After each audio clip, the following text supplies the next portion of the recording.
Axel de Tarlé, le modèle industriel allemand qu'on vante régulièrement, serait en difficulté après le diesel. C'est le glyphosate qui le fait tousser. Oui, alors quel est le lien entre l'Allemagne et le glyphosate de Monsanto ? Monsanto, entreprise américaine. Eh bien, c'est probablement le plus mauvais timing de toute l'histoire des rachats d'entreprises.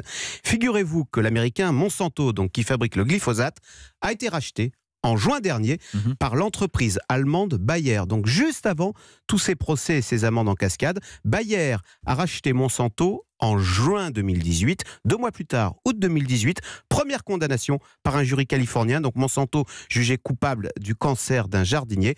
Et la semaine dernière, rebelote, nouvelle condamnation.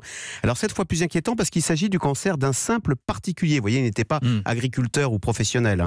Et ça n'est qu'un début. Aux États-Unis, il y a 11 200 plaintes qui ont été déposées contre Monsanto.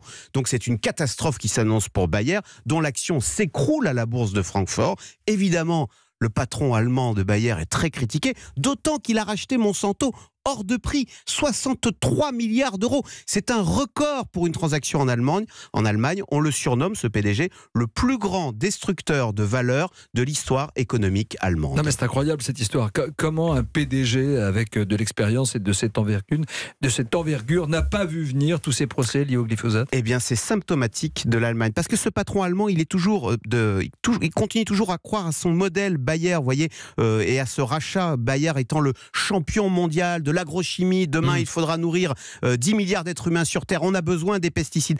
C'est très révélateur de cette vision productiviste et très industrielle de l'économie allemande. Et c'est vrai, on peut faire un parallèle avec Volkswagen qui, jusqu'au bout, s'est accroché au diesel, car c'est l'ADN de l'économie allemande. Le moteur diesel, les machines-outils, les pesticides, l'agriculture intensive. On voit, c'est un modèle très 20e siècle. Aujourd'hui, l'ère est au service, à l'algorithme, au naturel, au bio. Et c'est là, bien sûr, un énorme défi pour l'économie allemande qui doit se réinventer.